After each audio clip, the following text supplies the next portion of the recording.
As it stands right now, you're probably most likely not going to get into medical school. To get into postgraduate medicine, these are typically the 3 non-negotiables. I finally logged on, checked my score, and dear Adam, thank you for applying. We regret to inform you.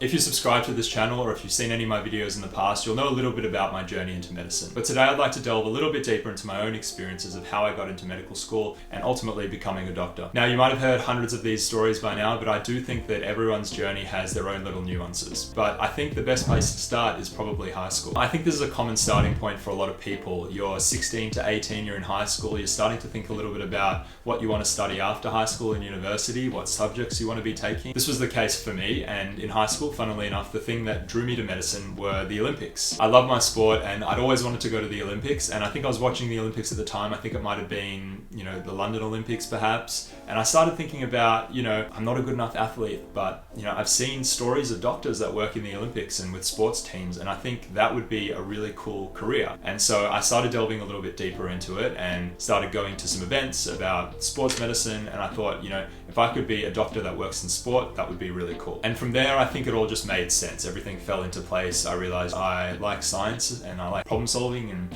thinking about how things work. And the more I thought about it, the more I kind of explored different areas of medicine as well. And ultimately, I realized that medicine was the thing that I wanted to do and the thing that I wanted to strive to getting into after high school. So that brings us to, how do you actually get into medicine if you're a high school student in Australia? So in Australia, you can actually study undergraduate medicine, which is a 5 or 6 year degree usually, which you can get into straight out of finishing high school. And so this was my primary objective. I studied chemistry in high school, which was one of the main prerequisite subjects. And largely the admissions process back then is pretty similar to how it is now in Australia. You need a pretty competitive high school finishes score, which in Australia is called the ATAR, which is kind of a percentile score of where you kind of sit with your final exams compared to everyone else in your state or in the country. And you needed to sit the UMAT, which was the undergraduate medical admission test at the time, which if you're familiar with the process, you'll now know it's called the UCAT, which is a slightly different exam. And essentially there was no specific score that you required to get into medicine. It was a combination of your ATAR and the UMAT score, which would grant you an interview. And if your interview and a combination of all of those 3 elements was good enough, then you would get a spot into undergraduate medicine. Long story short, at the end of high school, I didn't get in. I had sat the UMAT, but my score wasn't competitive enough, and in combination with my ATAR, I wasn't given an interview. So then begged the question, what do I do next? And at that point in time, I decided that my next move would be to take a gap year, essentially travel a little bit, but also focus on resitting the UMAT that following year. But unfortunately, again, it wasn't to be. My UMAT score did improve. I was a little bit disappointed with my score on the day. I got an interview, but it wasn't quite good enough to get a spot into medicine the year after. So then we move on to my plan B. Plan B was ultimately to study biomedical science, which was a pretty common degree at the time and still is now for people who don't get into medicine first crack. But I guess to summarize that whole process, that would require me finishing a 3-year bachelor's degree, as well as completing the GAMSAT, getting a good enough score to get an interview again, and then applying, sitting the interview, and hoping that I get a place at the completion of my undergraduate degree. And if you haven't heard of the GAMSAT and you don't know what that is, I explain it a little bit more in depth in this video over here. So biomedical science was a 3-year degree, as I said, and I can tell you right now that it was so much more, it ended up being so much more than just a means to an end. Kind of shaped the kind of doctor that I eventually wanted to be and the type of doctor that I still want to be. But the first learning that I took away from that first year of undergraduate biomedical science was how to adapt to change, or rather how not to adapt to change if you look back on it. There was a change of pace, a change of learning environment, a change of content that I wasn't familiar with. And ultimately I didn't adapt as well as I was expecting to, and didn't get the scores and the exam results that I'd come to expect from the previous years of high school either. I was a victim to comparing myself to others, to unfairly comparing myself to unrealistic expectations and being really harsh on myself. And I was also a slave to inefficient study habits. However, in saying that, I also had quite a few extracurricular things going on outside of uni that kept me really fulfilled and really motivated as well, which was cool. It was a hectic year for sure, but I learned a lot and I took that into my second year. Now, the penultimate year of studies is typically the year where most students who are trying to get into medicine will sit their first attempt at the GAMSAT. And I've spoken about this in previous videos and in the past, but I went and I did the same thing, but I did not prepare at all. At all. It was very much a practice run. I went in not having prepared for the test. I don't know how else to say it. It's safe to say that the score I got from that sitting wasn't terrible, but my score probably wasn't competitive enough to get an interview or get a place at a medical school once I had graduated. And during my second year, I was also very wary of my GPA, which was, to be honest, like a little bit average, especially after that first year. And to be honest, only improved a little bit in that second year, but I started to really hit my stride later on in that second year. So that was something that I was keeping in mind, that might pull my application down a little bit when I was applying for medical school. So going into my final year of biomedical science is where things really started to heat up. And I remember there was a point probably in October or November of the year before, sitting that final GAMSAT attempt in March in my final year, where I kind of sat myself down and I was like, look, as it stands right now, you're probably most likely not going to get into medical school. Your option would be to either score really well in the GAMSAT and improve your GPA in your final year, with the likely plan B being doing another honours or research year the following year to try and boost my GPA a bit, and during that year sitting the GAMSAT as well to try and improve my score. So that was kind of where things stood. However, I said to myself, look, if I can somehow pull out a half decent GAMSAT score and improve my GPA just enough in that first half of next year, then I could probably give myself a slim chance of getting in the year after.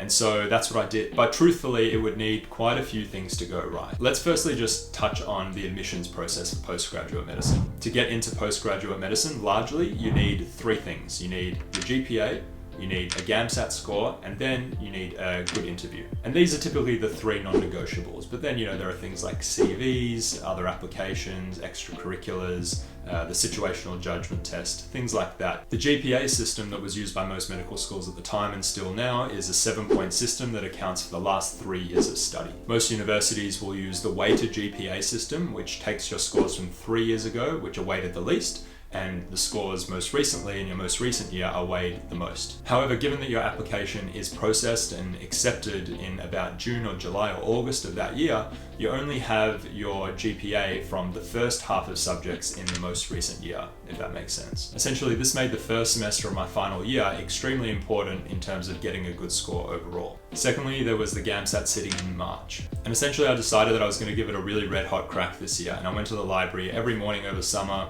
I wrote a ton of practice essays, did practice exams, practice questions, tried to figure out the types and styles of questions that they would ask, and then reflect on the questions that I'd already answered and try and learn from my mistakes. So I was very sort of active, and I built a bit of a curriculum about how to study for the GAMSAT, and I tried to follow that as close as I could. And yeah, that's what I did. That was my preparation. So we get to my last year, and the first step is the GAMSAT sitting in March. And I've spoken a little bit about this before, but I get to the exam on exam day, and I'm feeling somewhat relaxed, all things considered. I felt content with my preparation, which for me is a really big part in feeling confident in myself. And the exam was largely okay. There were a few hiccups. Back in the day, the exam was handwritten, and everyone was in the same room, and the whole exam was conducted on one day. I was completing section 2, which is the essay section of the exam, and I had sort of misread the clock in the room, and I thought that I had 10 minutes less than what I actually had to complete that whole section.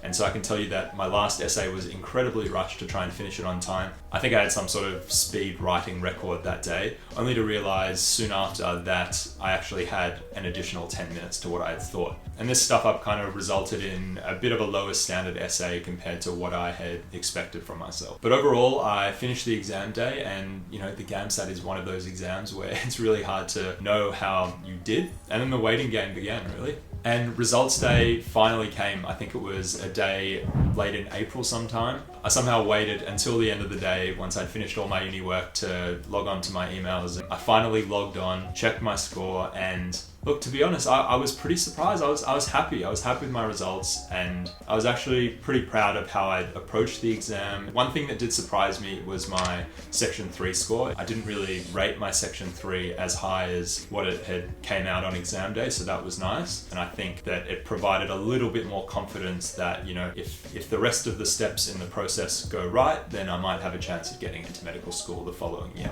Finishing up the semester and getting my exam results were the next step, and thankfully that all went well. Honestly, I felt that that semester I had finally worked out a bit of a study routine and that I'd kept organized and consistent throughout the semester, which was a first for me, I think. And around August was the time where emails were supposed to be sent out giving interview offers for medical schools. The email came and I did get an interview, which was awesome. And so I sat down, I did practice interview questions with friends, with myself, with family, with literally anyone that would listen. And I actually started this before I think emails had come out initially. That's something I would recommend doing because sometimes you don't really have a long turnaround time between getting the email saying that you've got an interview and the actual interview date. So I would start preparing in anticipation because I think that'll give you the best lead up to the actual interviews. But interview day came, I donned a shirt, a jacket, maybe a tie, I can't remember, and I rocked up to the university for the interviews. I was nervous, I'm going to be honest, but you know, it's one of those things where, again, preparation, I felt like I'd prepared adequately. So I got to the day and I was like, you know, this is as good as I can possibly be, I think. And I just tried to lean on my preparation, give succinct and thoughtful responses, try to be considerate, but you know, also a bit personable. And that was it. I think we had 12 stations and maybe one rest station, all on slightly different topics and different themes. Again, the waiting game began. Now, after this whole process, sitting the GAMS out twice, multiple interviews, multiple attempts and applications, results day finally came around. I had a strong inkling that emails would be released that day after religiously stalking Reddit and paging Doctor. The infamous EODs, or emails of death, were reportedly released, and I checked my inbox and I hadn't received anything, which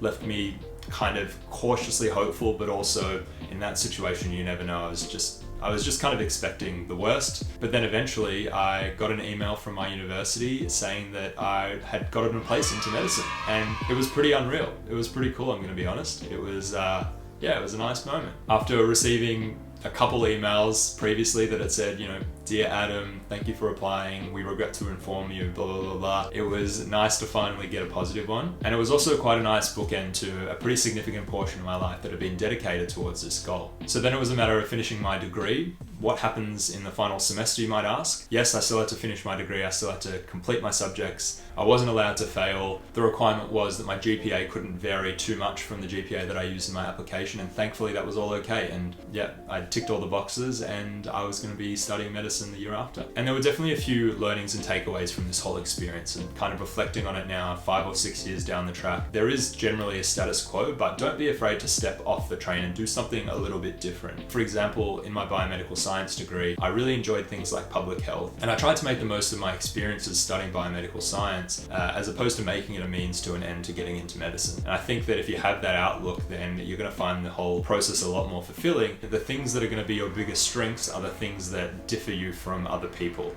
your unfair advantages, so to speak. So I hope you found this video helpful, and if you did, please consider liking and subscribing to the channel. And if you have any questions or any comments, feel free to drop it in the comment section below and I'll do my best to answer it. But otherwise, stay tuned and I'll see you guys soon.